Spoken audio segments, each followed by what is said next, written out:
handle the truth. The Denise Simon Experience. The Truth Matrix. Vetting, exposing, drilling down to the truth. Rolling Thunder, this is Hitman, Seat, over. Hitman, this is Rolling Thunder, Seat out. The Denise Simon Experience. Exposing politics, lies, demagoguery, spin, fraud. Grid to suppress, Mike Charlie, 4 tree 5, 9er 2-1. Grid to mark, Mike Charlie, 4-7 tree 9er, 8-9er, out. Promoting individual situational awareness. Question, probe, notice, ask why. Mark smoke on the deck, 2 rounds AGBT, gas TOT 5-3U.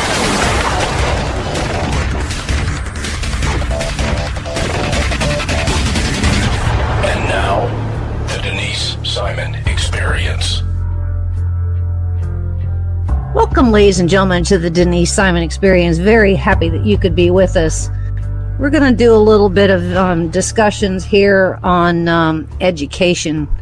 And I'm actually very happy for that because we're going to do a couple other segments in this show about education. But Oliver Dunford with the Pacific Legal Foundation has been kind enough to join us because we, I almost don't even know where to go with this one. We have a particular case in Connecticut, of all places, with a particular student that can't get into a magnet school by the name of I think, University High School of Science and Engineering.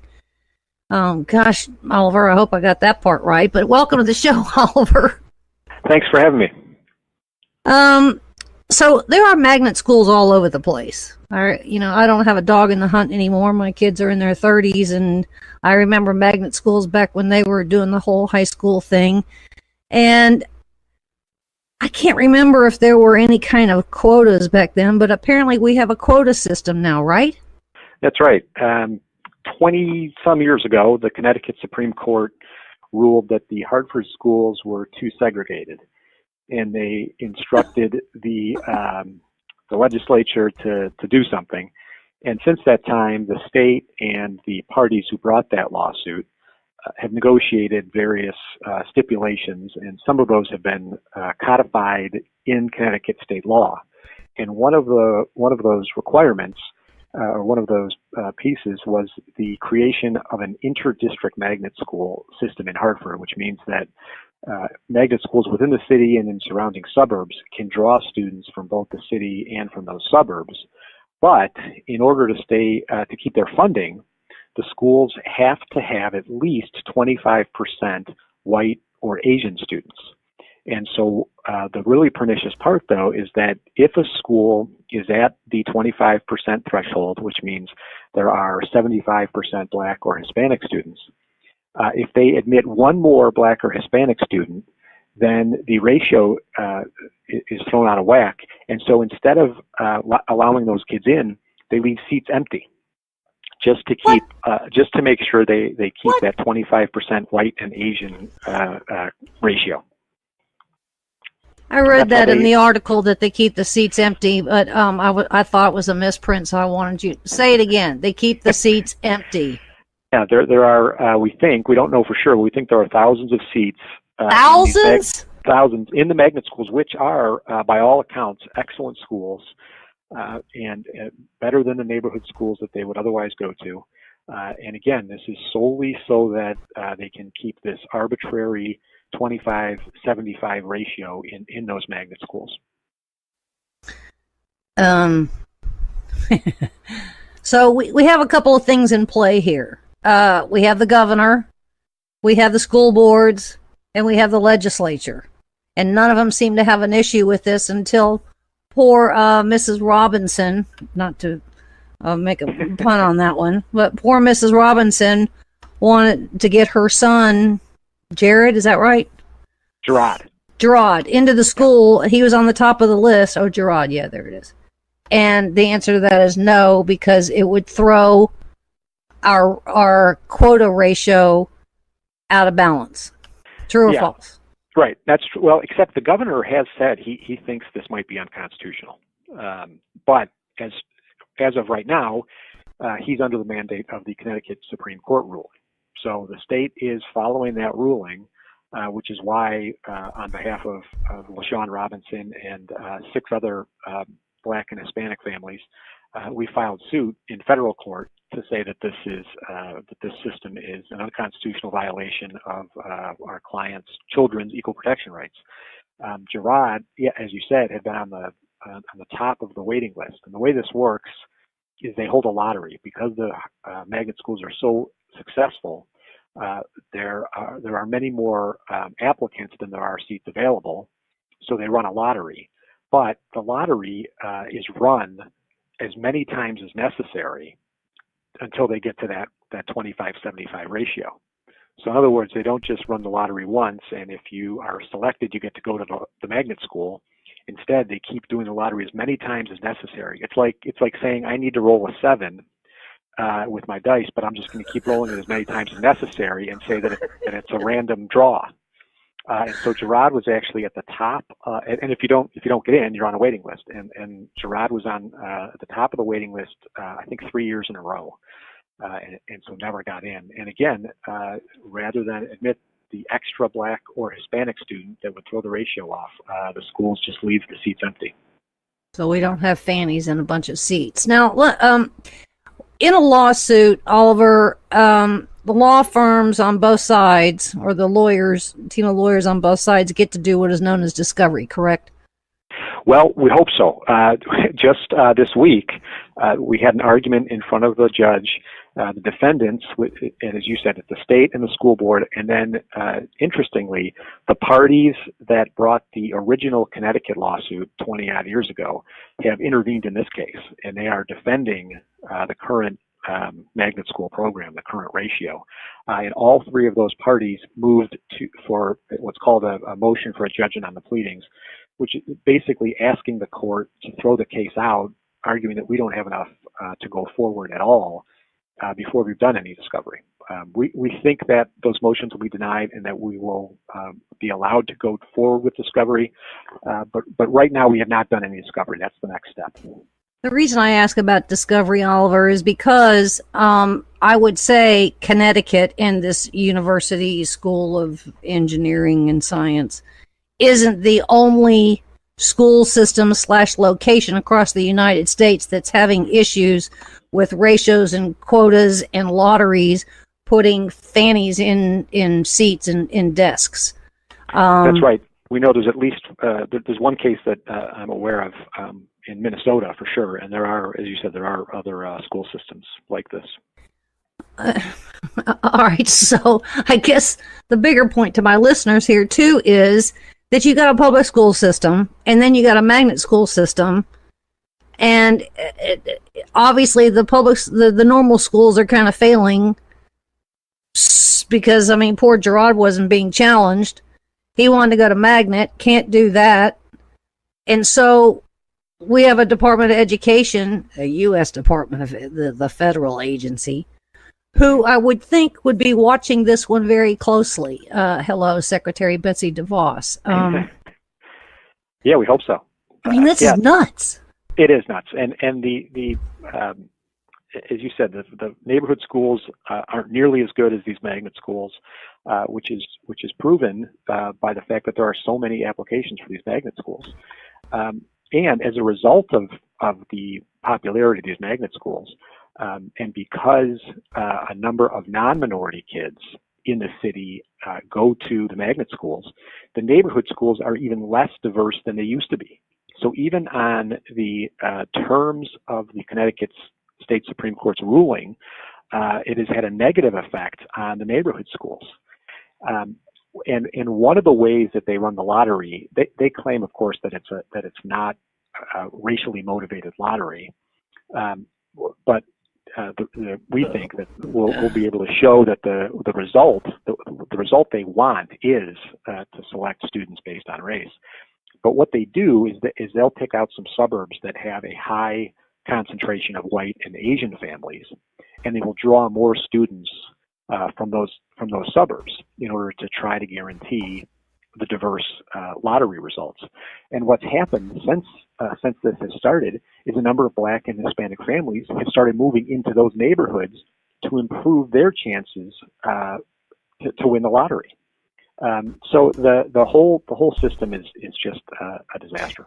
So we've gone back into where we were. I'm going to say, let's see, how old am I? I'm going to go back into where we were 50 to 60 years ago. And that was when people moved into, because of a job change or, some kind of career path, it was the schools system, the success of the school system that dictated where people bought a home. It was location, location, location based on the school system. Right. So we're right back to that whole situation again, aren't we? Yeah, and the unfortunate thing is, again, the neighborhood schools continue to underperform, and Connecticut has, at least in part, figured out a way to improve the public school system through these magnet schools. And the solution is to offer this kind of quality education to everyone, instead of arguing as they have that diversity itself is some kind of educational benefit. And speaking for myself, I think there's some value in meeting people who are not exactly like you. But to say that Black kids need to have white and Asian kids in the classroom with them in order to learn is extremely insulting. Nuts. And there's no evidence of it. The quality of the school and the parents and the teachers is the key. Race has nothing to do with it. I'm blonde, so I get to ask the dumb question. Why isn't every school a magnet school? Well, that's a good question. The part of it, the way the law works is that there's a certain additional funding for magnet schools, and they can have that funding withdrawn if they don't meet that ratio. So part of it, Connecticut is supposedly is in financial difficulties, like a number of other states. But of course, they still spend gobs of money, and they could redirect at money if they wanted to. $20,000 a year per student. Right. There's plenty of money to do it. So who knows? I don't know Connecticut politics well enough to answer that question, but I suspect that they could do it if they wanted to. So when the schools get this money, it comes through some kind of a education cost sharing grant from the feds. And this is from you may be talking about the law I'm talking about. Excuse me, was the grant from the state. Correct. For funding for. And then I think the states gets it from the feds. And so I guess my bigger question is, when you get these grants, whether it be at the state level or the state gets it from the feds, there are stipulations, there are standards and trigger points that have to be met. I would say if you've got some seats that don't have student fannies in them, then and that something isn't being met here, which should blow the whole system wide open. You would think so, but again, the state's defense so far, which is not unreasonable from their perspective, is that they have an order from the Connecticut Supreme Court to integrate the schools, and this is one means that they have chosen. And I should mention that there are other aspects of that Supreme Court case, the Connecticut Supreme Court case, that have been beneficial. For example, the magnet schools themselves arose out of that lawsuit. So we're not challenging that entire decision. Sure. We're just challenging the application of a lottery that picks students based on race. How old is Gerard now? He is 19. Okay, so he's actually moved on, right? Yeah, he's in secondary education system, That's right? Okay.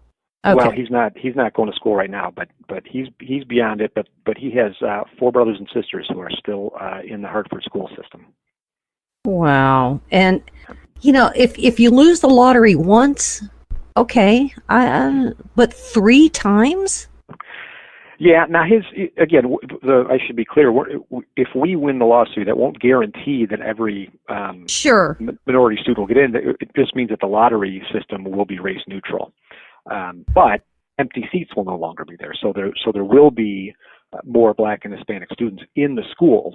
But still, there'll still be a number of families who are still stuck in the neighborhood schools, which is unfortunately something we can't do through this lawsuit.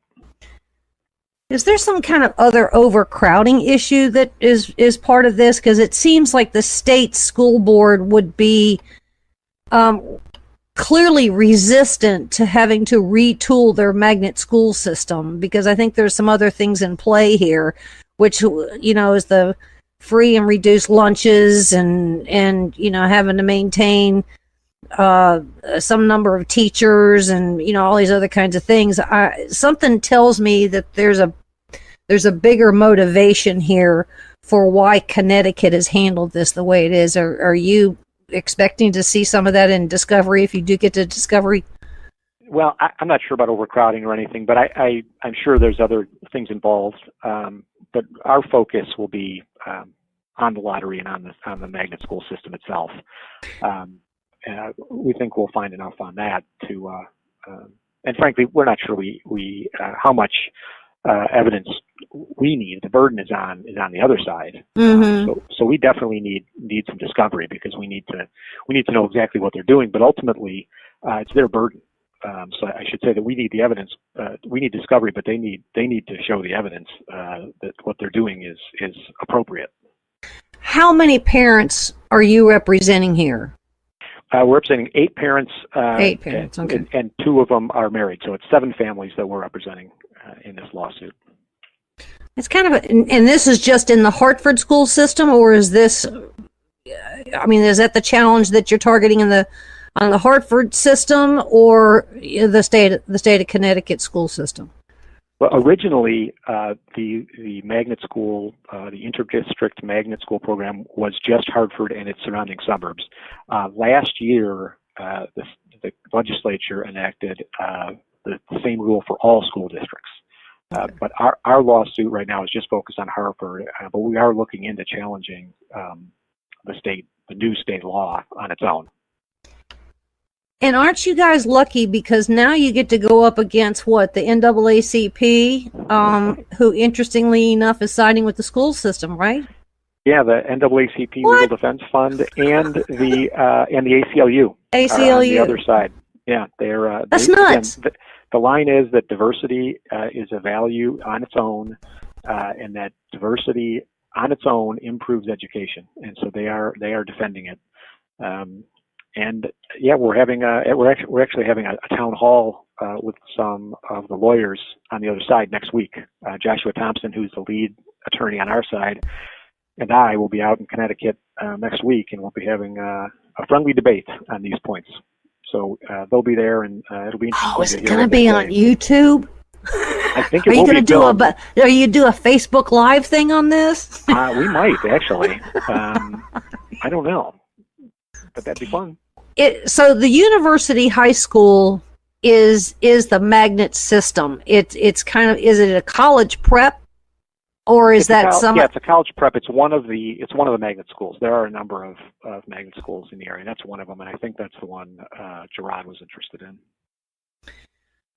All right, so yeah, you've got all these other families. Do they have a very similar story that LaShawn Robinson has? I mean, were their kids? Do they miss the lottery 3 times? I don't know if any of them missed it and were that close to getting in. To the top of the list. Yeah, but they all have similar stories. They want their kids in the magnet schools, and they're trying to get in, and they don't understand why the color of their kids' skin matters. So this is a situation where they need white kids, right? Well, yeah, and interestingly, this is how pernicious all this race talk is. Originally, the rule was 25% white students. You had to have 25% white students, but they were having trouble getting 25% of kids in each school, enough white kids to meet the 25% quota. So they changed it, and now white and Asian count as being sufficient for diversity. But when they announced to the world their diversity statistics for the schools as a whole, Asians are counted as diverse students for that purpose. So it's totally arbitrary and ridiculous. And this is all going on parallel to, I think, what is it, Harvard, that's being sued over the whole Asian component? Yeah, it looks like Harvard has been discriminating against Asian American students, because they think there are too many. And so the argument is that we need a more diverse student body, and all that means is the color of your skin. It doesn't have anything to do with intellectual diversity or ideological diversity. It's solely racial diversity, which you would think would not be an issue, but here we are. Do we have a clue on what the teachers that are in these magnet schools, have they offered up any kind of insight on any of this? No, we saw, there was a newspaper article about a high school in New Haven, which had to close not too long ago. It did not reopen this fall because it was having trouble meeting the quota. But that's nuts. Yeah, and it was a fairly diverse for Hartford, and again, diverse as the other side defines it. I'm sorry, for New Haven, and the kids loved it, and there were some interesting statements by some of the students. They said, why are you closing our school? Because of the way we look. Some of us have mixed parents. A lot of us, aren't just one race. So why are you counting us this way? And one of the teachers in that article, at least, expressed her frustration with the way things were being handled.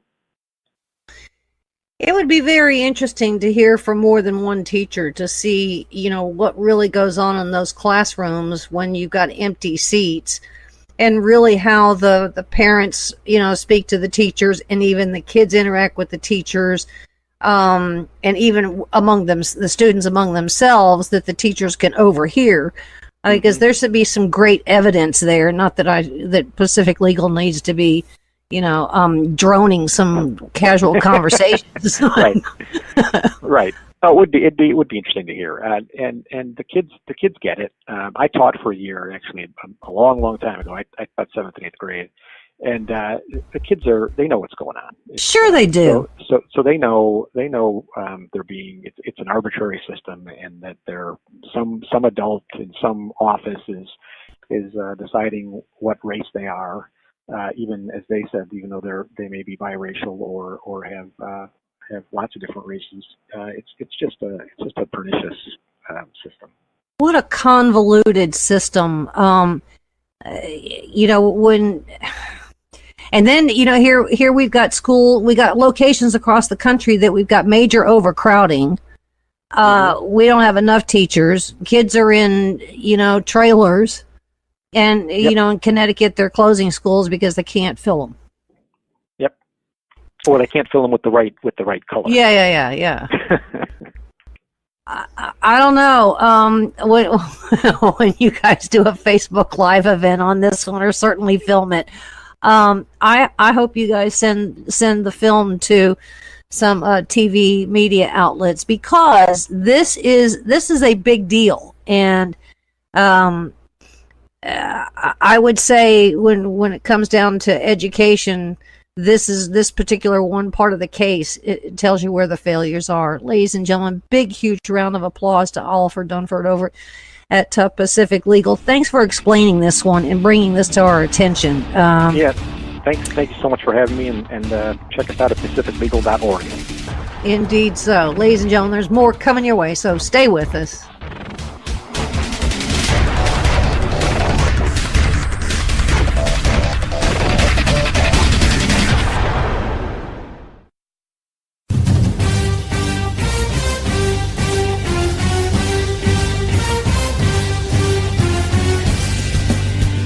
About to join Don Newen, co-host of Cowboy Logic Radio, and Denise Simon, host of the Denise Simon Experience, for a weekly situation report, or SITREP. 18 hours a day, Denise Simon lives her life as an intel analyst. 18 hours a day, Don Newen lives his life in the world of rock and roll. 1 hour each day, Newen receives a daily SITREP from Simon. Welcome to the Drive Time Situation Report. Fasten your seatbelt. You're now in Don Newen's car, and he is calling in for his SITREP. Check the Talk America Radio schedules for showtimes at talkamericaradio.us.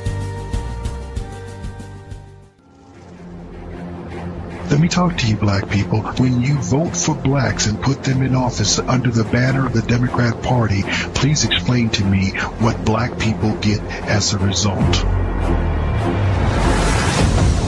This was not a nap that we have been taking. We are in a coma. You know what the interesting thing about pensions is? That's today's money given to people who ain't doing nothing for you today. Get off that black Democrat tit that they've been sucking on. Your country is being stolen from you, and the promise is being stolen from your children, and they're telling you it's all right while the rest of the world is trying to lap us. Well, why are we doing so poorly?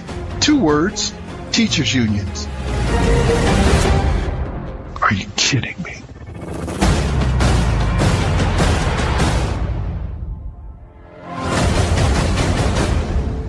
Black Man Thinking, Monday nights, 9 p.m. Hi, this is Donna Fiducia, co-host of Cowboy Logic Radio. For 28 years, I was in the mainstream media, most recently as an anchor at the Fox News Channel. No more. Ladies and gentlemen, the mainstream media has completely failed the American people. Radio networks like Talk America Radio will not fail you. Radio shows like Cowboy Logic Radio will not fail you. Check out the entire roster of over 60 weekly radio shows by visiting talkamericaradio.us. That's talkamericaradio.us.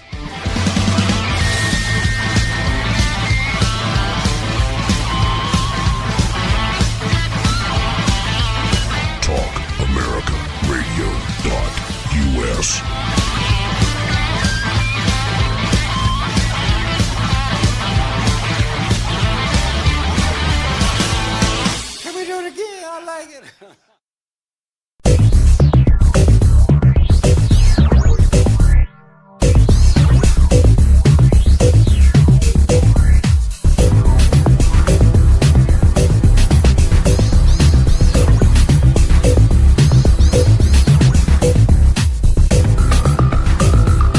Thanks, ladies and gentlemen, for staying with us here on the Denise Simon Experience. We're going to really kind of change gears here, and Neil Volz has been real agreeable and charming to come on the Denise Simon Experience, because we're going to talk about a topic that I don't know that we've actually talked about on the Denise Simon Experience, but Neil's is a political and communications director for Florida Rights Restoration Coalition. And, you know, Neil's got 25 years experience in working in kind of some grassroots outreach things, bipartisan, by the way, based here in Florida. And so as a consequence, he's agreed to come on and talk about restoring the voting rights for felons.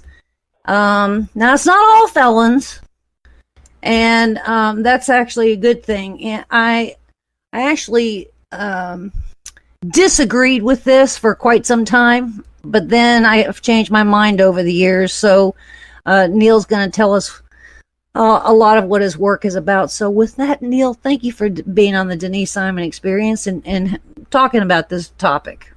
Denise, thank you. Sure, I'm grateful to be on your show. This is exciting. Well, you're welcome to talk about these kinds of things all the time, because I mean it's we never really kind of get into the minutia of it all, the working parts of it all.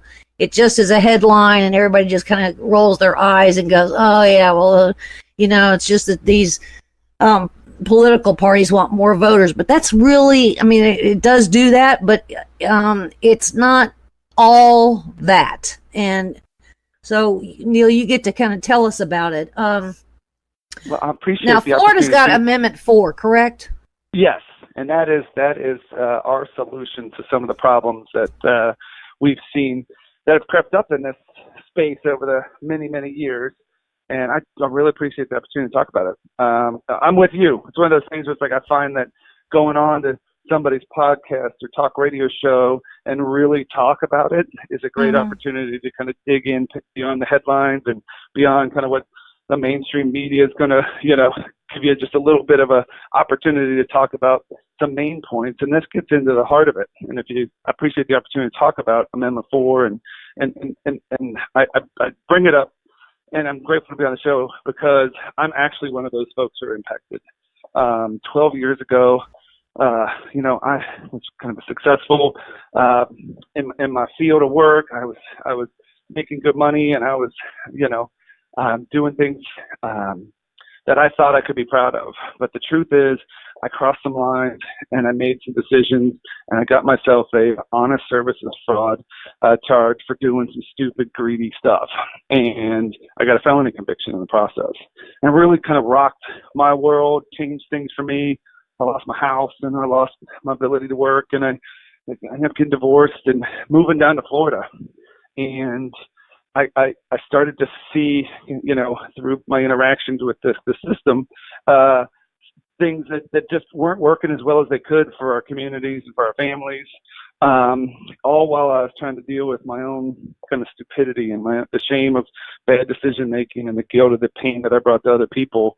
And ultimately I got involved in this process of putting this ballot initiative on. This really stems back 4 or 5 years, because in Florida, we're one of 4 states that permanently bars people from voting for the rest of their life if you have a formal conviction. And other states like Texas and Georgia, Ohio, these states have a policy in which, hey, when your debt's paid, it's paid, right? It's kind of like, hey, whatever the judge gave you, when you're done, you're done. And then we want you to get back into the community. We want you to be able to re-enter. But here in Florida, we're an outlier in that process, and we're trying to change it. And what we see is that people from all walks of life, from all over, my goodness, I went everywhere getting petitions. We got over 1 million people to sign petitions over a couple of year period, and to put this thing on the ballot. And and here we are. And we think this is just an opportunity to actually make things better, because our system just isn't working the way that it should. And so I appreciate the opportunity to talk about it. All right, so you're with secondchancesflorida.org if anybody wants to visit the website. And what's pretty remarkable is the number that you've got 1.4 million people in the state of Florida who are felons that have actually done all the things they were supposed to do. They've served their time, they paid their debts, the probations and all those other kinds of things. And so, the second chance is certainly for them to go back and make a living and all those other kinds of things. But one thing is to restore their voting rights. Now, one of the more famous cases out there of people that got a big second chance was Michael Vick. Remember that whole thing with the dog fighting and whatnot? I do remember that, yeah. And he did virtually every single thing he was supposed to do.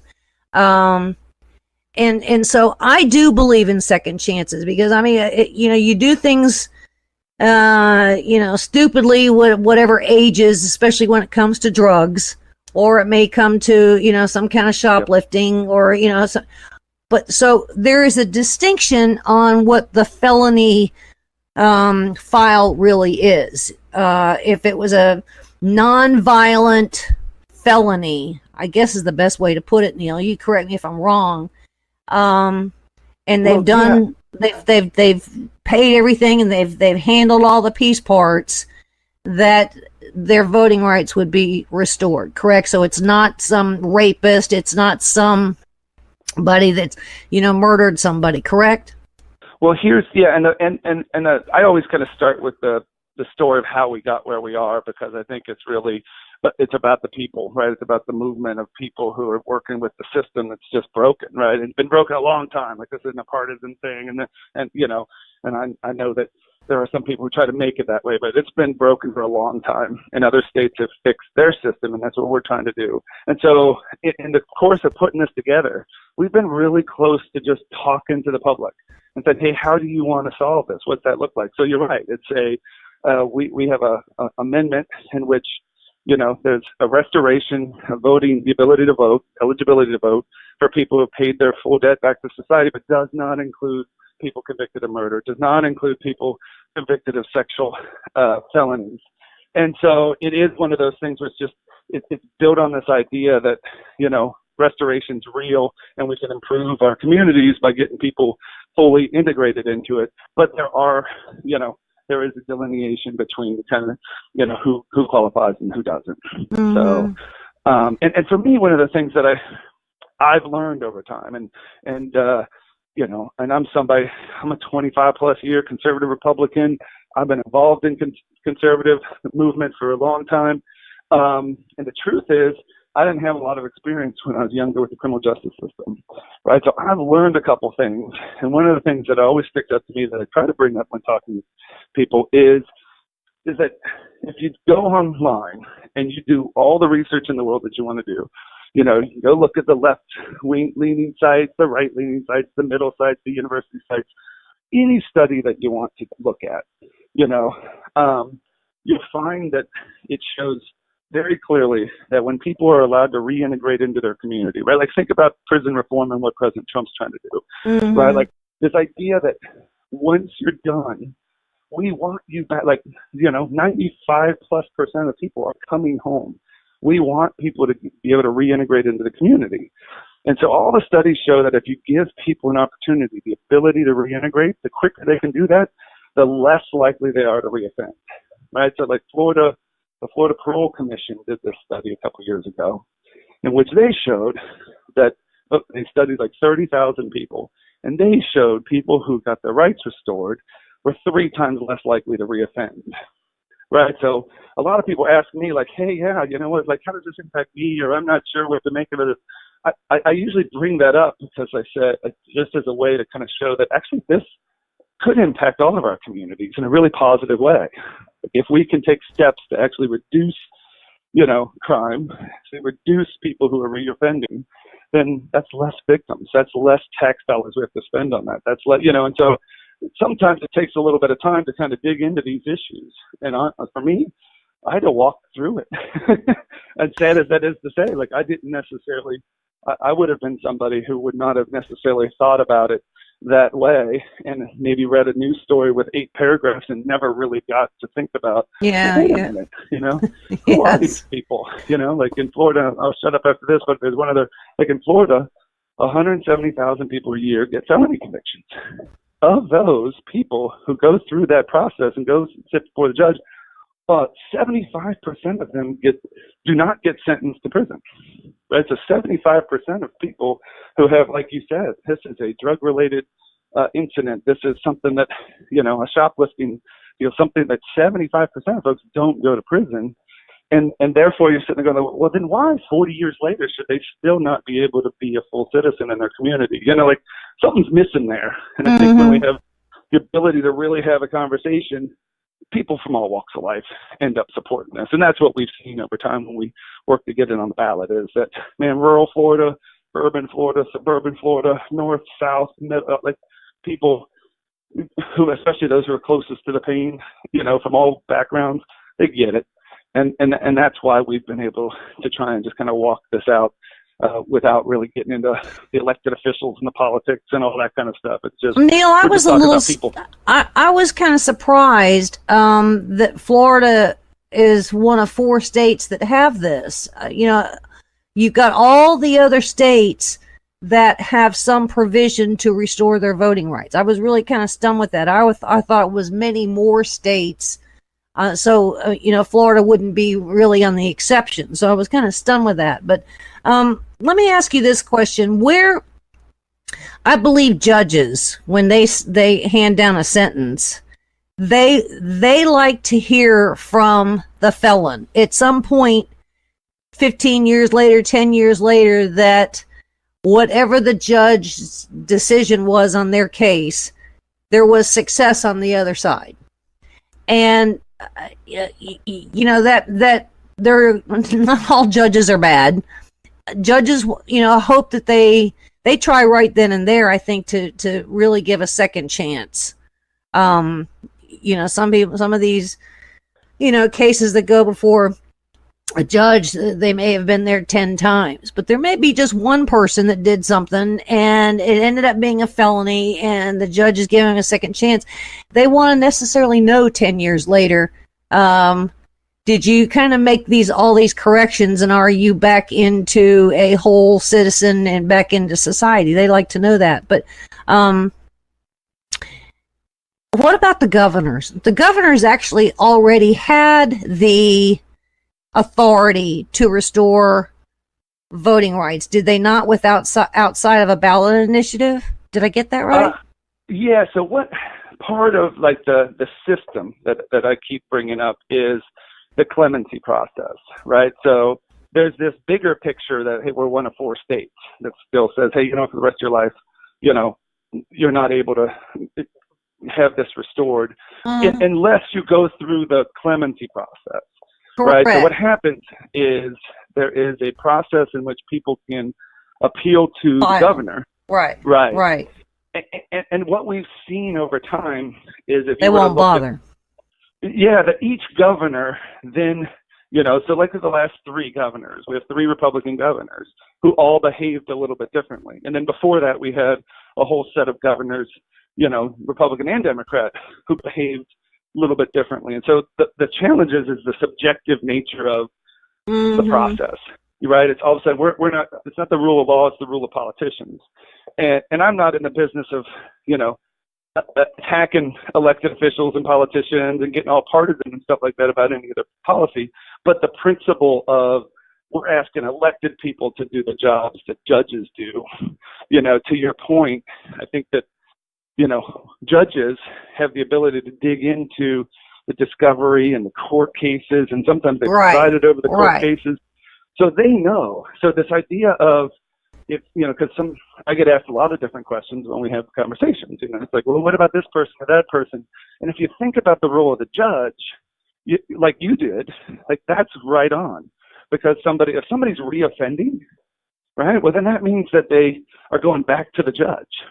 They haven't finished any problem, right? So people are like, well, I don't want somebody who's reoffending to automatically or get this ability, and I'm like, well, let's talk about it for a second, because if you reoffend, you haven't finished your restitution and your probation and and people who have starts all over. Right. Yeah. And so I appreciate what you're saying, is that at the end of the day, it's like, and that's where these other states have come to. Like for me, I'm a big Texas fan, right? Like I see what they've done, 15, 20 years ago, right? It was right around when Governor Bush was governor, that they began to make some of these changes, and you start to see how beneficial it's been in terms of reducing crime and reducing the cost it takes to, run the programs to fight the crime. Do you know what I'm saying? So like from a big government. So in a ballot initiative, it's really setting the standard. So a judge necessarily, it'll cross their desk. They'll be very aware of it, but so will the governor. And the governor then doesn't have to necessarily be subjective at this point. Now it's become part of state law that this happens if all of these criteria and all these stipulations are met and satisfied. So absolutely, that's right. But right, it's not subjective. It's, hey, what did the judge say that you had to do? Based on your individual situation. You got to pay this restitution because of that, or you've got to, serve probation, or you got to be incarcerated. Whatever, depending on the severity of it, right? And the judge knows best. And again, I'm with you. We're talking about human beings in our communities, and I know I'm an incredibly imperfect human being, but just generally speaking, it's kind of like, yes, the judge is going to be the person best positioned to say, hey, here's the consequences for your behavior. And once those are done, all the studies, and just all of us as people, I think deep down, like this is what I see all the time, whether if I'm at a church or if I'm in, we're going to, biker event on Wednesday up in Daytona. It's like if you're hanging out with people just from all walks of life, and you talk to them about this concept of, hey, when the debt's paid, it's paid, that we all get it. It's deep down, wherever it comes from. I don't even know where it all comes from, but I think people are just kind of like, hey, no, that makes sense. I've seen that in my life. And so let's create a system in which somebody can actually get back into the community as opposed to be on the outside looking in. It becomes... What's fascinating is not only does it get them back in the community, but then it kind of restores a civic duty. And if you're given, I mean, you've been given a chance already. You're out in the world. You've got to, find a job. You've got to, pay your debts, the probation, all those other kinds of things. But one last thing that was a missing piece was the civic duty of voting. And once that is there, then they're really a whole person again, I guess is what you're saying. It's kind of like the cherry on the banana split, right? Yeah, it's so interesting. I like the way you said it, because I know when people ask me, and I kind of, I'm always hesitant because I'm like, man, I didn't get into this because of me. I got in trouble because I was selfish, but this is about so many other people's stories. But when asked, it is, I just want to be a full citizen, like the ability to go have a say on the school board, like our families are impacted by this. I live here. I'm the chairman of our local homeless coalition and work with a variety of different nonprofits. Like, man, getting in trouble changed me, or I should say the consequences of getting in trouble changed me. It made me reassess how I was doing things. And so it's a little bit of a lid right now. And so this idea of, like you said, being able to have that civic engagement, I think that's important. People feel part of this, their community that way.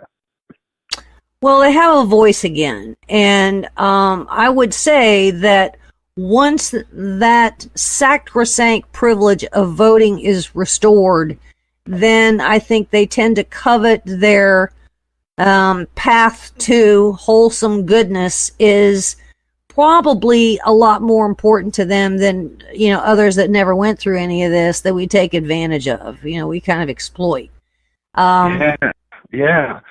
I agree with that. I see that when I talk to some folks. You almost see it the other way too sometimes, where you can see somebody who isn't able to vote, and almost like that's not the first thing you want to tell somebody when you meet, like, hey. They can become cynical. Yeah. Yes, exactly. That's so right on. Yeah. All right. So this is a ballot initiative. In fact, I think I got my absentee ballot the other day. It was so big that I had to put 2 stamps on it according to the voting people to get it back to them. Because I had all of these amendments. What do you think the chances are? I mean, in your travels around the state, what do you think the chances are of this passing? Yeah, I mean, we feel really confident about it, and it's one of those things that and we've seen it for a couple years, where when we were initially collecting petitions, right? The first step was to get 80,000 petitions, because that's what it takes to get to the Supreme Court for them to even say that, hey, your petition can be put on the ballot. You haven't qualified yet, but that's the first step. And we went everywhere. I mean, I remember walking down through Everglades City.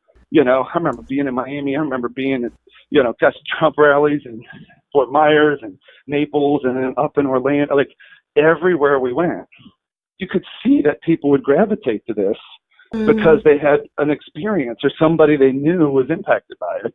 And that's when we began to think, we're like, wow, if we can get on the ballot, I think people support this. And so our polling shows, that over 70% of people are supporting it right now.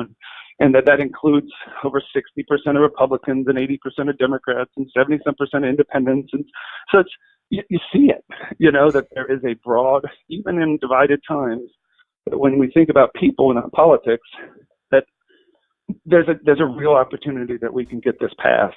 And so we're hopeful, and we believe it's going to happen. Neil, if this passes, is that the end of the discussion, or does it have to go to the state legislature in order to, craft the text as part of the statute, the state of Florida? No, so the way the Supreme Court discussed it, when they were ruling on putting it on the ballot, it was basically that, each of your supervisors of elections will, just need to verify, it's kind of like verifying right address, verifying that, you're in the right status. And then you're eligible. You're like anybody else. No special nothing. You're just kind of like, hey, get in line. You're eligible. You still got to go register. You still got to take steps to go do, you're just kind of put in there like anybody else. Okay. So there doesn't have to be a whole lot of other things like, the governor has to have, there's an extra step that the governor has to sign off again and again, or There has to be some kind of new language in the Florida statutes, correct? It doesn't have to be that way. That's the way the court outlined it. I know you and I both have lived some life, so elected officials are going to, could somebody decide that they wanted to try and do something? Maybe, but it's pretty tight. And the court's been pretty clear that they're like, hey, we see this as self-executing, and it's not going to be like one of those that we've had in the past where, medical marijuana being a prime example of, all of a sudden the people speak and then it turns into a lot more conversations. So, well, it's a staggering number. I had no idea it was 1.4 million people in the state of Florida. So that's kind of a staggering number. You have all this explained on Second Chance FL, meaning Second Chance Florida, secondchancefl.org, correct? That's correct. If people could go there, they can dig into that, get any questions answered. Absolutely. All right. Anything else that you necessarily want to add to this, Neil? Because, you have some interesting words that you're using here is forgiveness and redemption and restoration. And I think restoration applies on several fronts. It's not only restoring the privilege to vote, but they have restored their own lives. So, restoration applies in more than one track on this thing. And I would say certainly when it comes to civic duty. And there are some exclusions, and that's important for the listeners to understand under Amendment 4. Did I get all that right? You got it all right. You do better than I do. That's great. I appreciate that. Call me anytime. I work for free. Wow, I get a little wordy sometimes, so I think I took 17 minutes to say what you just said in 45 seconds. So, thank you. No problem. Well, ladies and gentlemen, it is Amendment 4 on your ballot. So when you come to that on your ballot, if you're listening out there, for sure, you don't have to read it all. Now you understand what Amendment 4 is really all about. Because I think the way they word things on the ballots is almost impossible. You need to be a lawyer to figure out what it was that it just said in order to vote yes or no, So, you know how that is. But there are exceptions, certainly those that have, offenses that have been particularly nasty, like murders or felony sexual offenses and those kinds of things. We're talking about people that, just kind of crossed a line that probably wasn't even explained that it was a felony violation. But, Neil, we appreciate this. You've done a lot of work on this for quite some time. And, you're kind of a grassroots guy. So you're in the minutia of it all throughout the state. So you've got a lot of legwork in this. You've got some ownership in this, right? I got 60,000 miles on my car in the last year and change. So I love the grassroots. They got to pull me out of the coffee shop, so I'm with you. They're like, come on, Neil. I'm like, yeah, right. I'm like, you talked to those 4 folks for a long time. I'm like, we're talking here, So I really appreciate you giving us an opportunity to have this conversation. Secondchancefl.org and Neil Volz. Thanks so much. And thanks for the grassroots work on this. And come back again soon. I appreciate it. Sounds great. All right, we're coming your way, ladies and gentlemen, so stay with us.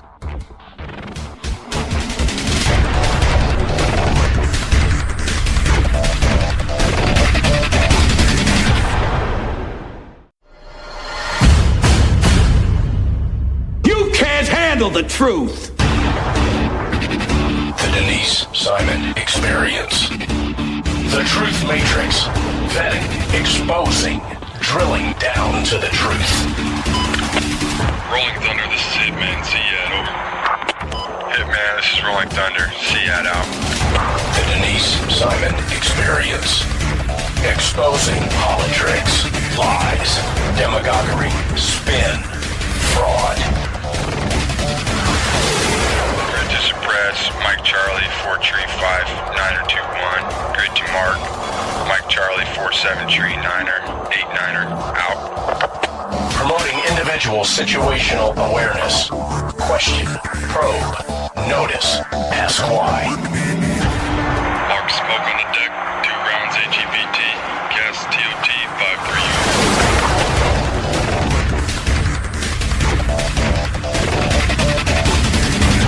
And now, the Denise Simon Experience. Thanks, ladies and gentlemen, for staying with us on the Denise Simon Experience. Continuing on the topic of education, I got the distinct honor of having Mary Rice Hasson with us.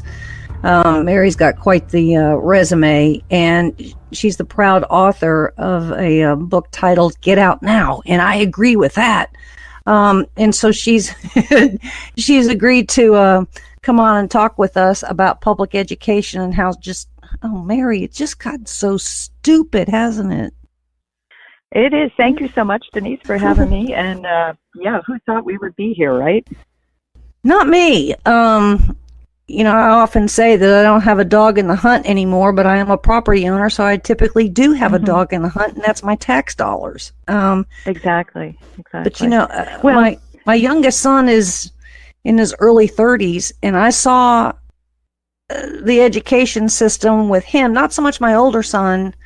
Wasn't so bad, but my younger one, I saw it beginning to really change. And then he went into university, and I remember fighting with some of his professors, and they fought with me. Right. Well, you've hit on something really important, and that's that many of us have had good experiences with public schools when we were growing up, or even raising our older children, but it is radically different now. Certainly the past 5 years, and even in the past 2 to 3 years, it has just accelerated in terms of both producing kids who are wedded more to progressive ideology than to the basic American principles and firm sense of who they are, and it's just really accelerated. And I think the thing that my co-author and I, Teresa Farnan, and I really discovered as we start digging into the data and stuff is that the transgender agenda is really a game changer for parents, for those of us who care about kids. Mary, tell me if I'm wrong, but it just seems that they took every subject, even math, and they've kind of twisted the entire syllabus such that every component of art, of physical education, of math, of history, of language arts, now has a whole social justice bent to it. I mean, you can't get away from it. It doesn't matter where you are, right? Right, and people need to realize this is not because you don't have a good teacher or even a good principal, but rather this is coming in from the outside with these special interest advocacy groups that really are sort of activists from the progressive perspective. It's coming from the unions.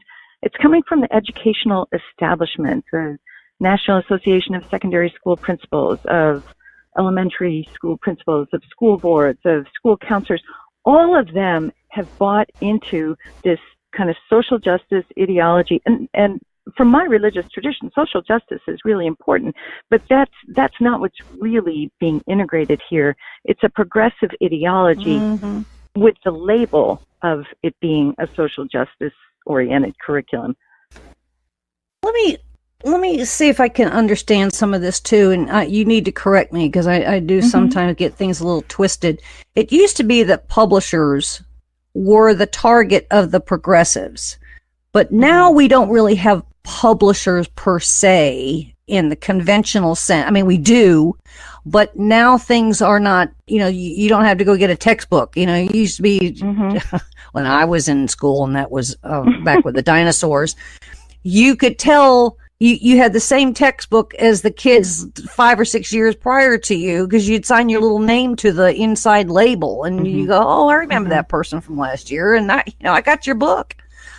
That's not really happening anymore. So the publishers, if you will, even if they've gone to electronic form, are still, I would say, part of all of this social justice progressivism. Did I get some of that right? Yeah, very much so. And so here's what we're seeing. There still are textbooks, and California, unfortunately, has has great influence on that. And they have incorporated by law different mandates incorporating various progressive aspects of, ideology into the curriculum through the textbooks. But you're right that that's not the biggest driver of this. It's coming in through electronic resources, which make it very difficult for parents to figure out exactly what their kids are learning. But you have organizations like the Southern Poverty Law Center, which has a separate website that they call Teaching Tolerance. And they produce unit studies, they produce materials, and they send these out to teachers who really don't realize the slant that this is being projected from. And there's so much that is anti-American. It undermines our sense of pride and identity in who we are as Americans. And it pushes progressive solutions to everything and demonizing oftentimes conservative leadership, conservative presidents, things like that. But this is coming in through electronic resources that are delivered directly to teachers. And parents don't know because the teachers are free to incorporate these outside sources that are, quote, from experts that are really activists. And that's where it's coming through. Well, I'm glad you used the word activist because that's exactly where I was going. So what we were doing is, I'm going to say this word wrong because I never can say it. Subliminally, is that right? We're indoctrinating them, and then because of that indoctrination, they almost become, activists, right? Right, and that's what we've seen in the data. So if you look at the attitudes of children when they're graduating from high school, not when they've had, a year or 2 years of a very liberal university environment, but when they're getting out of high school. UCLA has a survey that they do of graduating seniors as they're about to enter college.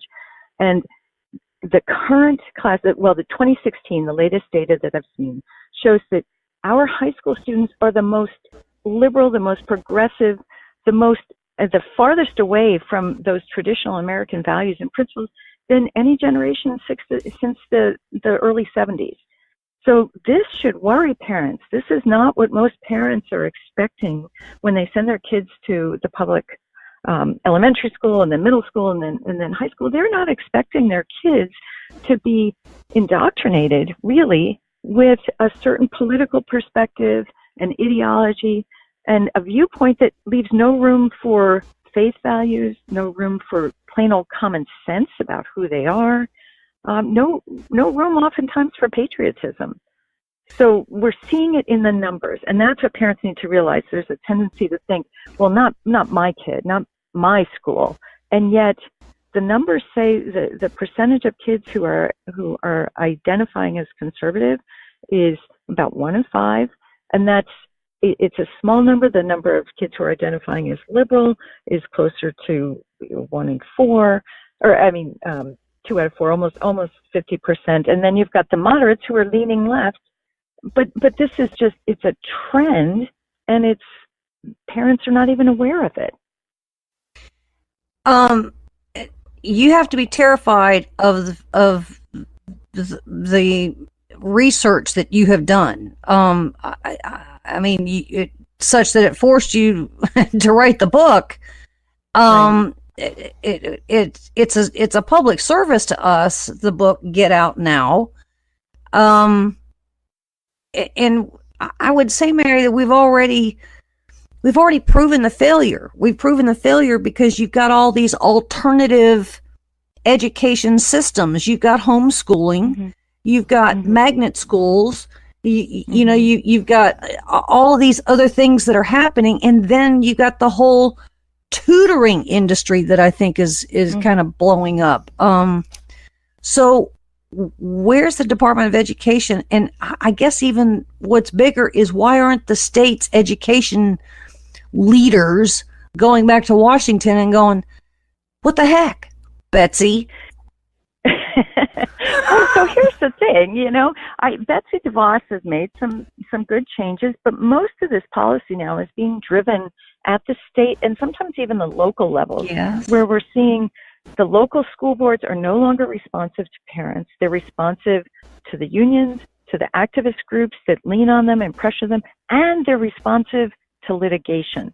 And that's what parents need to realize. That's one reason why, I don't see hope for changing the public school system in any particular child's lifetime. In other words, we don't want to give up on it, but by the same token, if you're a parent and you're looking at your child and you're saying, I know what my values are, I know what I believe, I know this is a great country, I know what I want them to learn, you need to educate yourself. And that's what even parents who are not thinking about pulling their kids out, our book, Get Out Now, gives you lots of ammunition, gives you lots of education about what is really happening on the ground. And parents need to look at that and say, is this going to change in my child's school lifetime? Nah, no, it's not. There are no do-overs on childhood. And that's why you just have to make the decision that's going to work for your child, but with eyes wide open.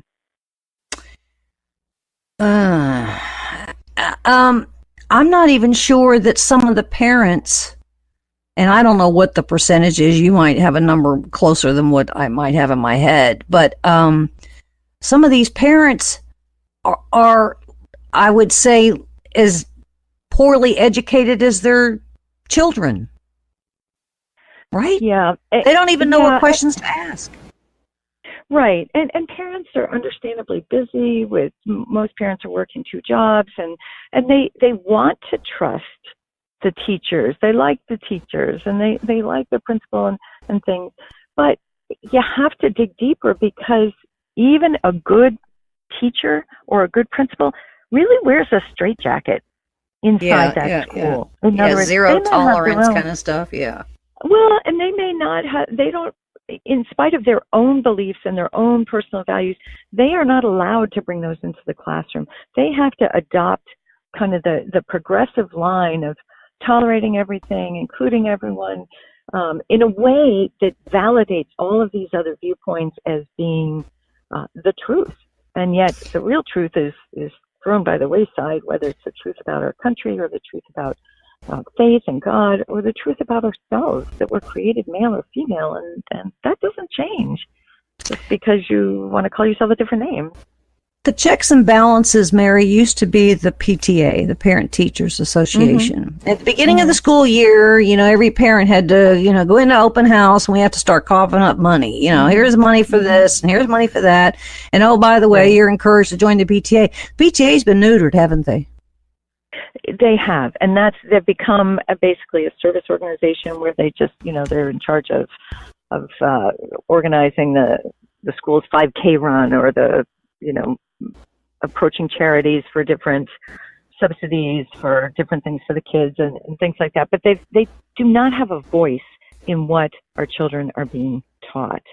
And that, again, this is a radical shift. Parents used to be able to have confidence that if they went to their PTA, if they went to their school board, that their objections, their concerns would be listened to and would be accommodated. But that's just not the case. And I'll give you an example. I live in Fairfax County, Virginia, which has been the scene of a number of different controversies about different regulations that have been put in terms of curriculum mandates and things.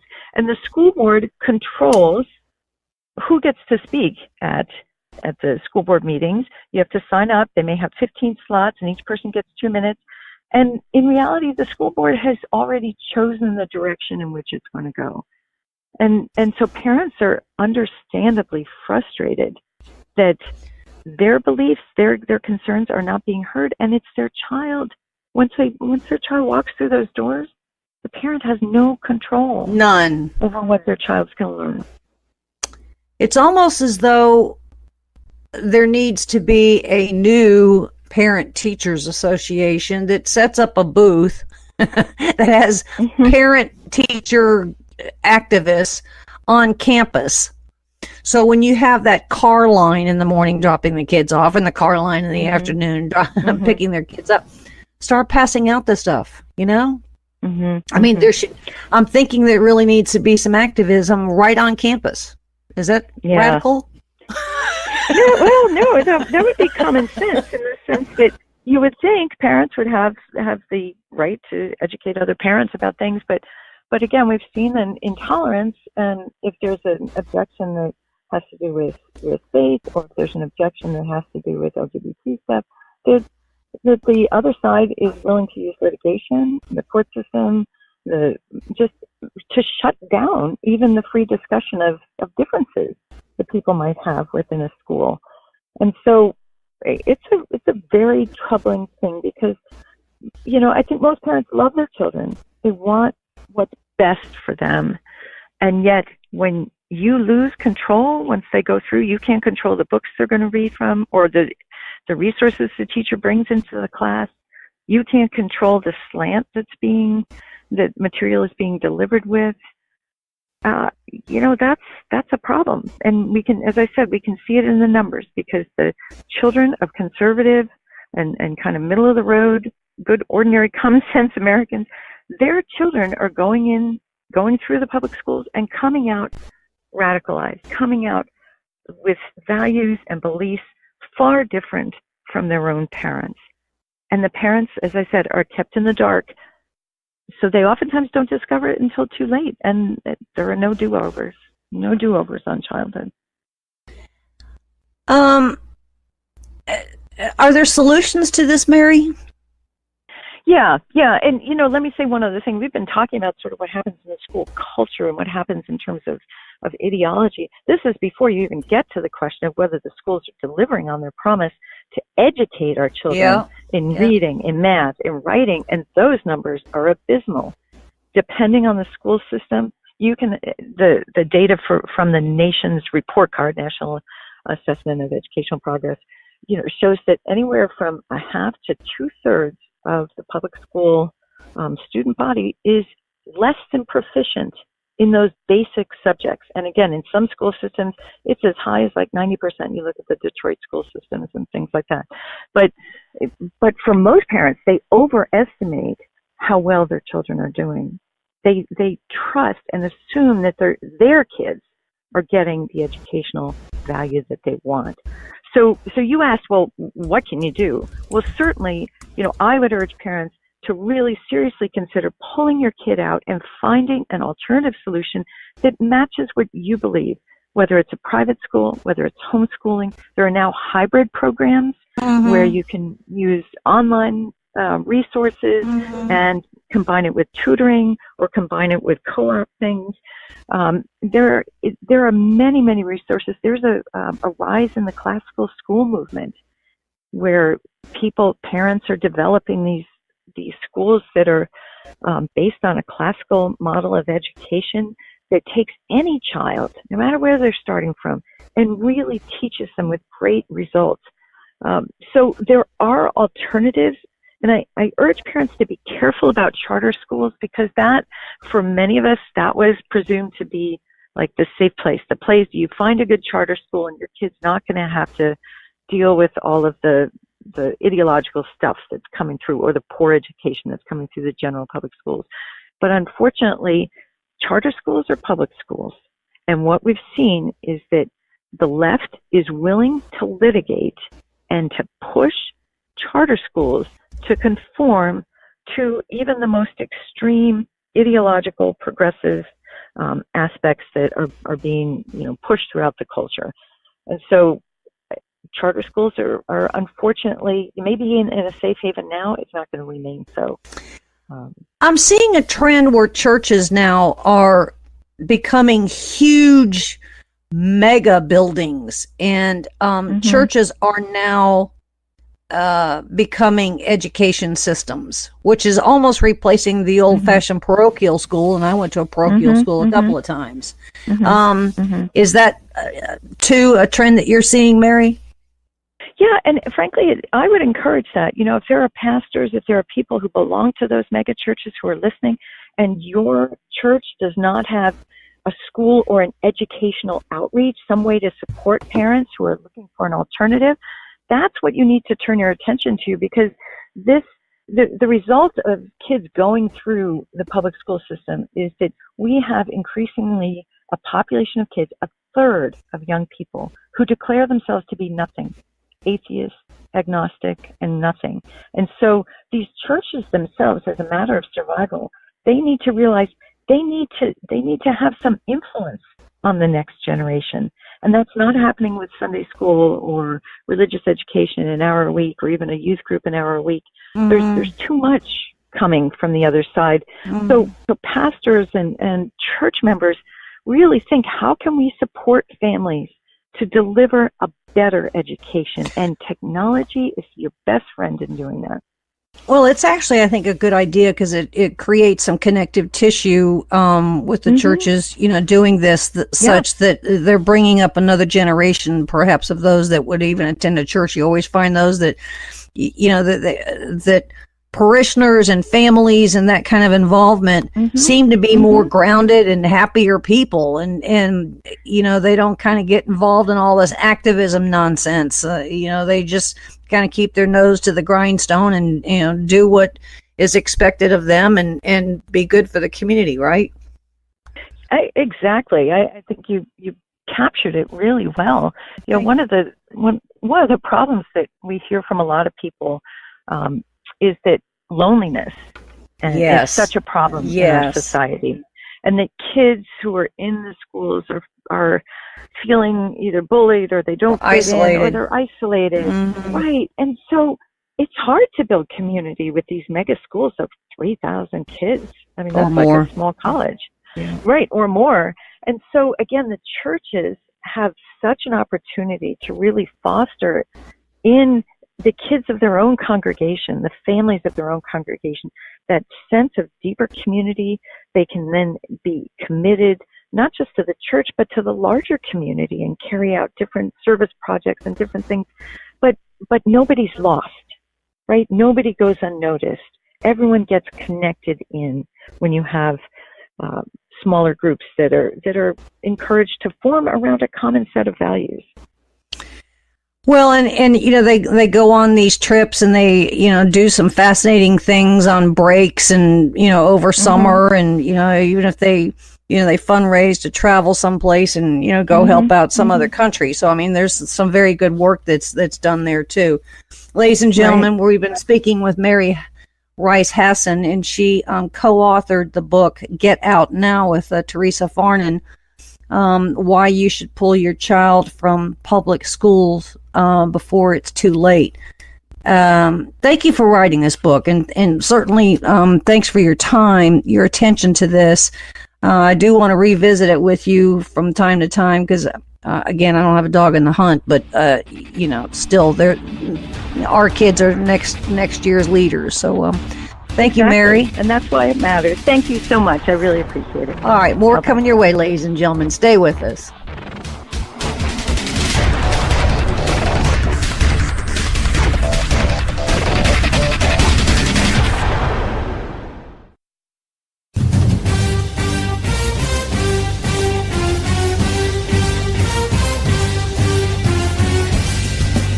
You are about to join Don Newen, co-host of Cowboy Logic Radio, and Denise Simon, host of the Denise Simon Experience, for a weekly situation report, or SITREP.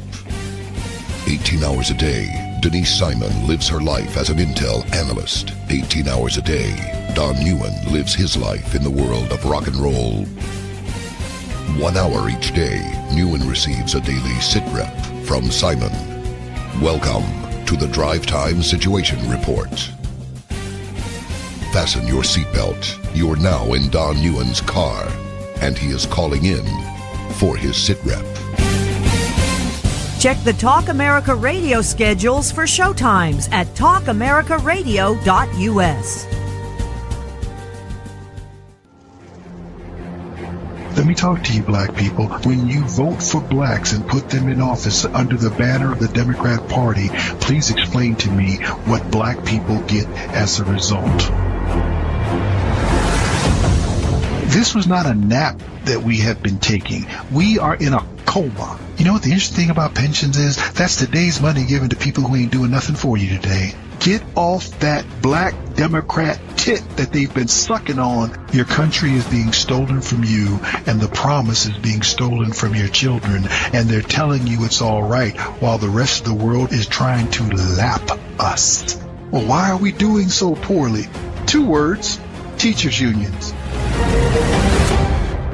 Are you kidding me?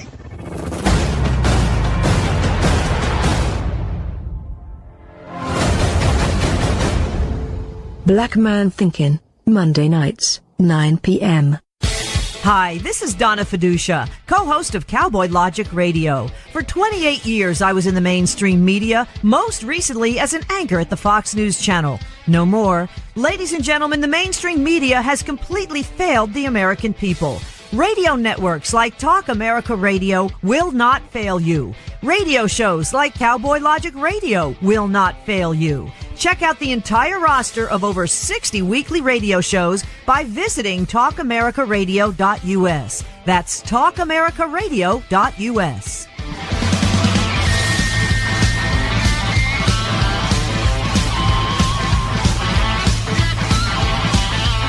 TalkAmericaRadio.us.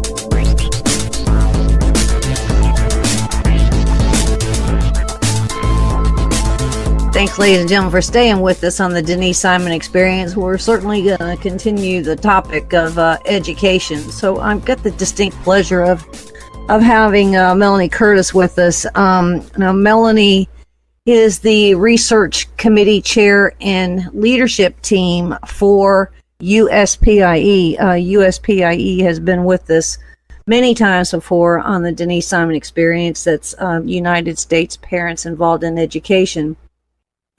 They've done just some remarkable work, and they keep uncovering some amazing things that we don't seem to know about what is going on in the public school system. So I've decided to kind of spend this entire Denise Simon Experience show talking about education. And so, Melanie, thank you for being with us on the Denise Simon Experience. Thank you for having me, Denise. I thought I knew enough about public education, which is, in a fast summary, none of it's good. But I don't know the half of it. It's not good is an understatement of probably the year, right? Oh, yeah. It's really taken a serious downturn.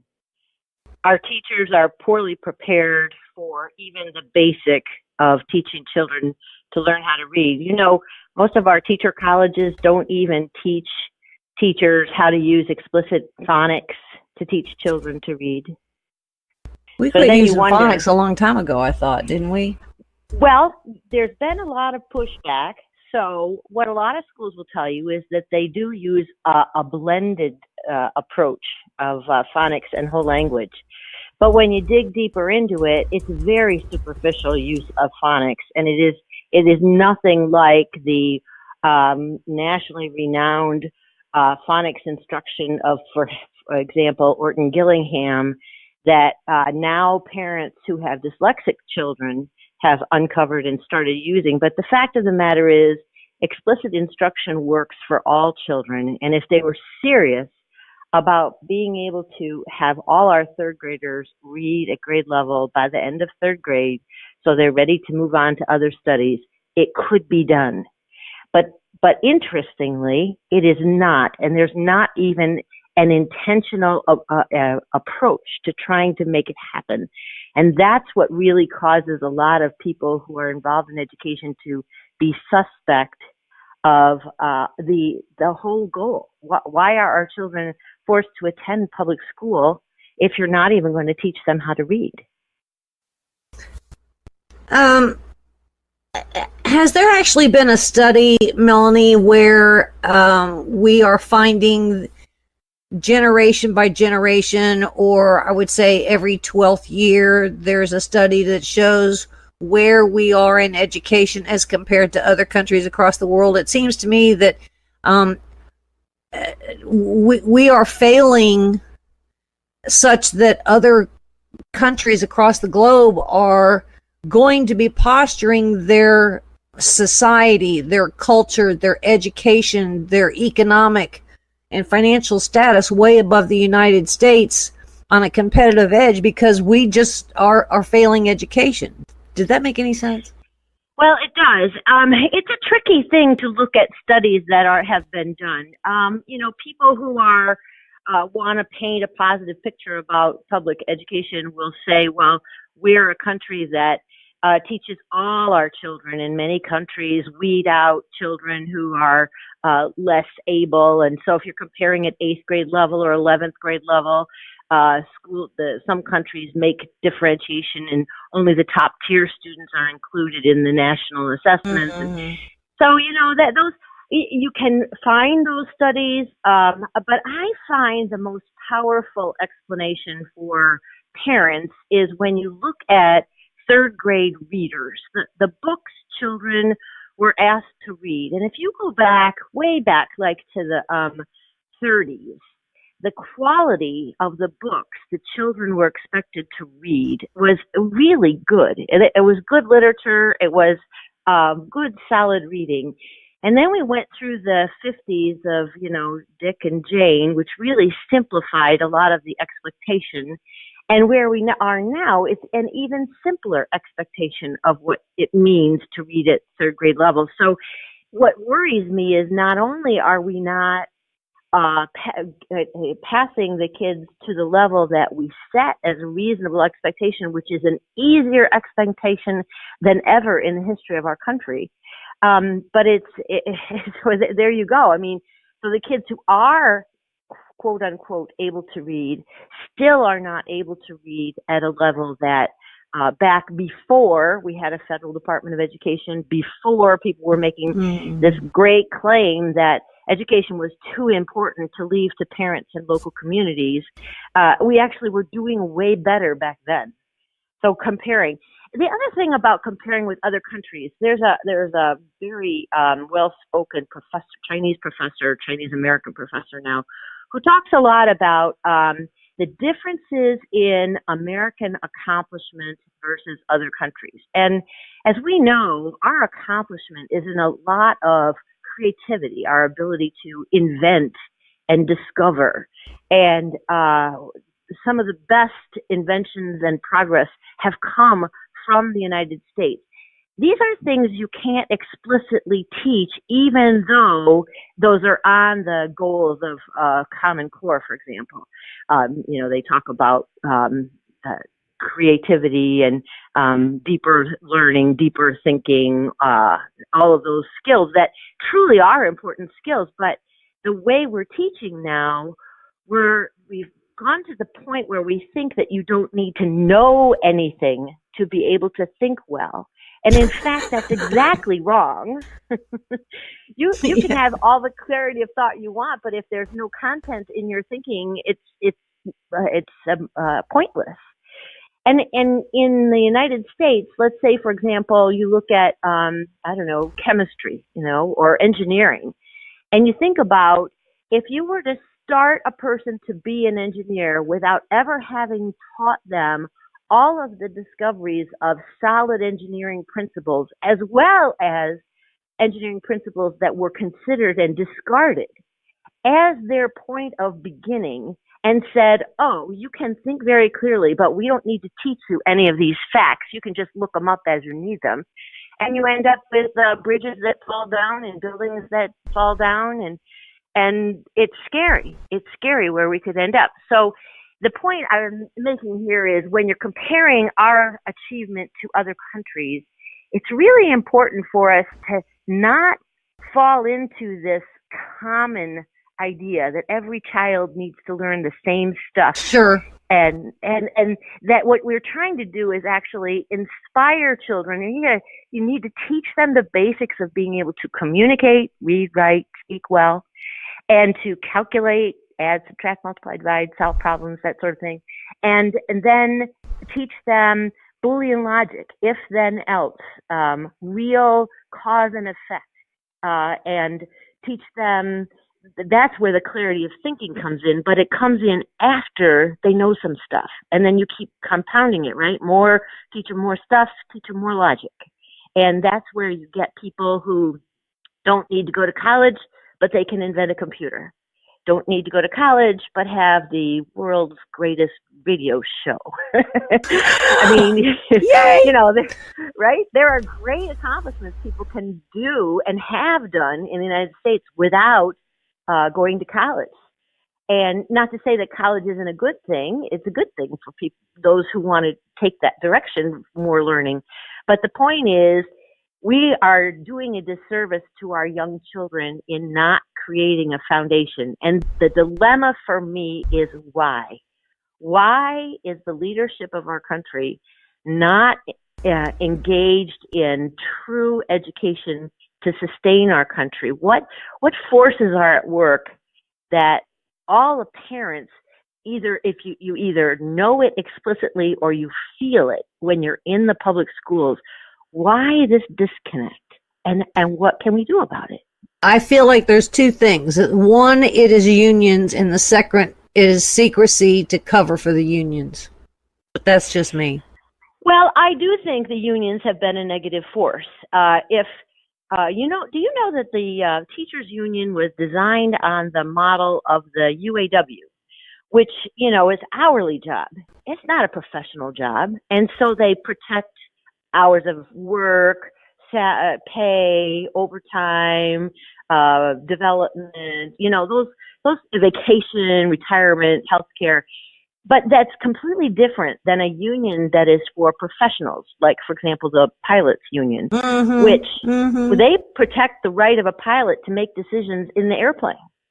A professional union operates entirely differently. So I think it's the wrong design of a union for a group of people who like to think of themselves as professionals, but have lost the whole sense of what a profession is and are not treated like professionals. So I do think that they are a big player. But there's another big player, and it's big business. And there's two parts of it. There's the big education business. There are a lot of people who make a lot of money churning education practices. Every time you come up with a new way to teach something, you sell new books. Every time you learn how to leverage technology, whatever, you know, now it's computers, you sell more computers. And you don't just sell one computer or one computer that lasts 10 years. You have to keep, right? And so think about the industry behind churning education. I was going to ask you that. Because, I mean, not only are you just selling computers, you're selling software, you're selling management tools, you're selling seminars, you're selling online this, database that. Right. And if the right answer was to go back to the books we used in the 1930s, think of all the companies that would be out of business. So you've got that force there as well. But then there's this one that's kind of insidious that is very disturbing. It's the people who think that our education system is to create human capital for the workforce. Correct. And that is a very powerful lobby. It's the Chamber of Commerce. It's the ALEC, what does that stand for you? Legislative Republican-oriented group that are oriented to the business community. It's Jeb Bush and that group of people who look at the rest of us as cogs in a machine, and all we need to know is enough to do the jobs they want us to do. And that is so creepy to me. And it's getting more and more ingrained into the schools, although it's not new. It's actually started. There are indicators of it that it started in the 1980s. And it's this whole, you are not a person, you are a set of data. A nut and a bolt. Yeah. Right. And we're going to match you, the shape of your bolt, to the right nut to give you a job, and here's the thing you're going to go do. And there are more and more people who talk like that. And, you know, they start with well, you want people to be employable when they graduate from high school, don't you? And I said, well, of course they should be employable. But that doesn't mean the goal of education is to teach them a job. Think about what's going to happen to them in 5 years or 10 years when that job is gone for one reason or another. Mm-hmm. And they're not prepared. They're not educated enough to be able to learn a new job, find a new way, and they won't be motivated to invent and discover. There's a whole section of the working culture that doesn't have to work for a corporation. They can work for themselves, and they can do some amazing things. And there are some that are just very comfortable. They don't have to set the world on fire. They just want to earn $50,000 a year. You know, just kind of easily go through life with a whole bunch of happiness and not a lot of burdens of loans and mortgages and keeping up with the neighborhoods and, you know, having all the latest technology. There's a bunch of those kind of people that might be, you know, a house painter, or it might be your carpentry or masonry or bricklayers. I mean, that's just where they're okay with all of that, you know, because they do welding. They didn't have to go through, you know, some kind of chemistry, engineering degrees and mechanical this and that. I mean, that's all they want. And they're kind of getting lost in the system. Even those that are come out of prison, you know, if they're necessarily unemployable, well, we've taught them all kinds of things in prison if they signed up for them. But when they come out, they don't have to go to work for IBM. There's an awful lot of things that they can be doing and making very, very nice money.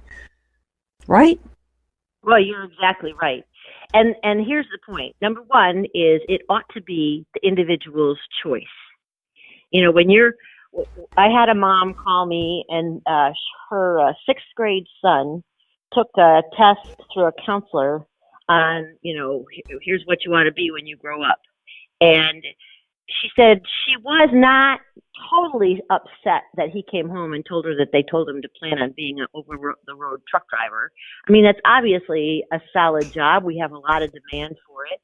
But she said the problem telling a sixth grade boy that that's what you're destined to be, you've now given him no motivation to dream of being vision else.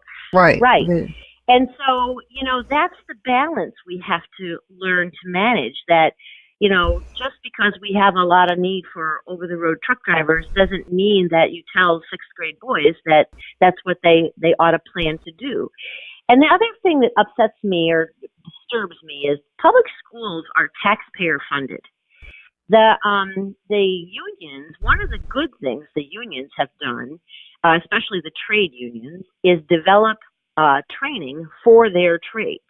And they're not taxpayer funded. They're funded through their union dues and so forth, private businesses that teach people welding, electrical, plumbing, those trades, and they do it well. They teach them well because it sustains. Obviously, if they graduate from their membership, program, right, they get a real job, then they're going to be grateful and they're going to stay members and all that stuff. So they do it well. They're motivated to do it well.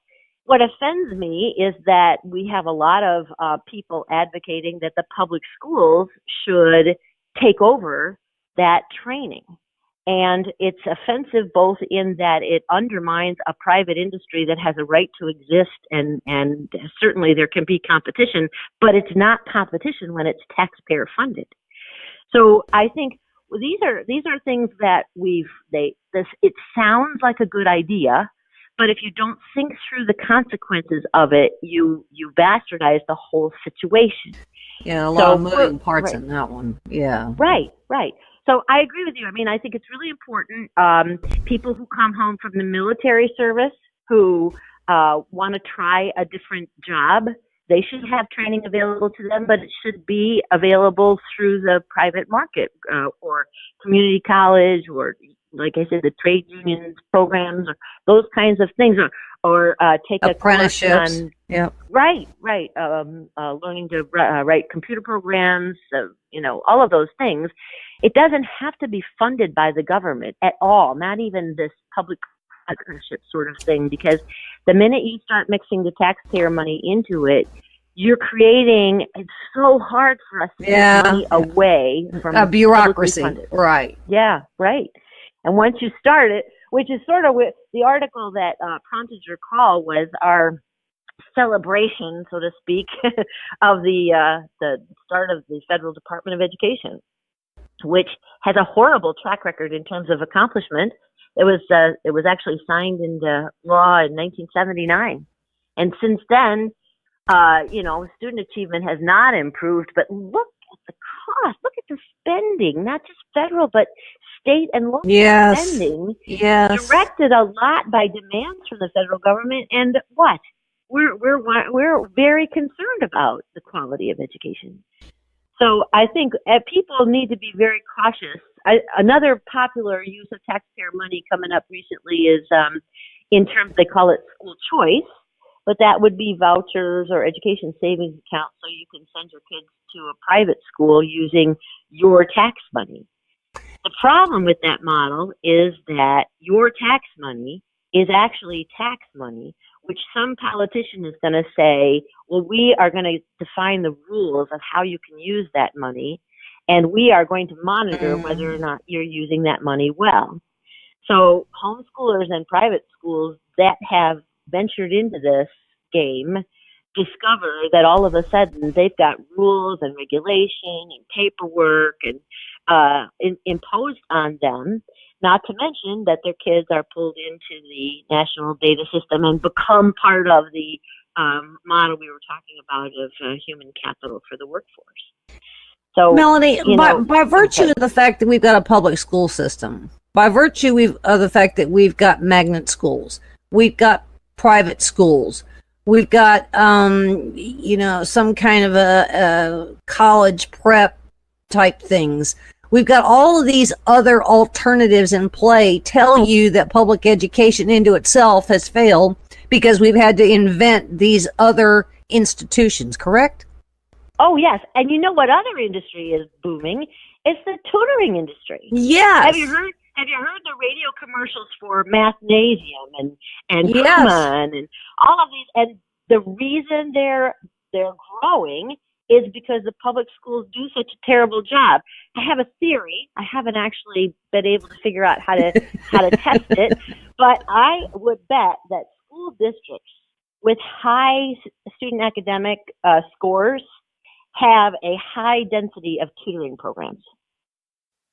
And the reason that you find high-performing schools in wealthier areas is not because wealthy kids can learn better and poor kids can't learn. That's not it at all. It's that wealthy parents send their kids to supplemental tutoring as they need it because they can afford it. And both public schools are probably equally terrible in their ability to teach kids. Congressman Massey had introduced a bill last year. Very simple one-page bill to eliminate the Department of Education. Right. And there it sits. It got introduced. So it hasn't gone to any kind of committee. And obviously, it hasn't passed the House. It hadn't gone anywhere. It was introduced. Is anybody helping out Massey on this thing? I think it's HR 899. Is that right? Yeah, that's right. That's right. Well, it's going to expire this legislative session. So it has to be reintroduced. Mm-hmm. Right. So the U.S. PI leadership, we wrote a blueprint on based on the fact that he had that bill out there to say, all right, if we were to do this, how could it be done? Mm-hmm. So our blueprint outlines how to shut down the Federal Department of Education. Because one of the things, and what you've seen recently, is conversations where they're suggesting we merge the Federal Department of Education with the Department of Labor. Mm-hmm. Well, yeah. Technically, one could claim that they made the Federal Department of Education go away. But in fact, all of the programming that is causing the problems. It's the programming, would move into the Department of Labor, furthering the agenda of developing human capital for the workforce, because obviously education is about labor, if you put it in there, right? But also it buries it so that it's much harder for us to be able to indicate how much is being spent by the federal government on programming for education. The lines get more blurry. So that would be a terrible thing to have happen. Fortunately, that's not moving either. So the lack of action in some regard is better, right? But so we wrote this blueprint. We went to Washington, D.C. We met with a lot of legislators and their aides, and we talked about how it could really be done. And our work was sourced through multiple sources, but two primary sources. One is from the Cato Institute. Neil McCluskey wrote a good piece, and then the Independent Institute, Vicki Alger's work. And she has a much more comprehensive book on how to close the Department of Education. And if they were serious about it, there are multiple resources to make it happen. So one of the criticisms we heard from legislators on the congressmen about this bill is that it was too inspecific. And in that regard, that's why we've come up with this. So what we want to do this next legislative session is to put a little more meat on the bones, to reintroduce legislation like H.R. 899 that's not too complicated, but clearly articulates what the expectation is. You know, I think USPIE, United States Parents Involved in Education, and thank you for having the organization and leading it, has a Herculean task. But I don't think that it is one that has to fade away. I mean, it should be one of the top voting issues, one of the top political issues out there for the mercy and the sake of any kind of future and destiny of the United States, right? Well, yes, and thank you very much. And it's through people like you helping us spread our word and your listeners who would join our movement and help us, because this is a political battle right now. Parents know there's a problem, and the only way we're going to win is through a political battle, or pulling your kids out of public schools and homeschooling and private schooling without federal or state funding, just breaking away from the whole business. But we have got to save public education in the United States, and so joining us would be really, really helpful. That's uspie.org. And I want a hearing. I want some congressional hearings on education. If they are out there, I don't get to hear them or see them, or they're certainly not broadcasted in a big, huge way. But there's other facts that need to happen and put things in context. Melanie Kurdys, thank you so much for being with us. Ladies and gentlemen, we hope you enjoyed this on education, and thanks for being with us. We'll see you again very soon.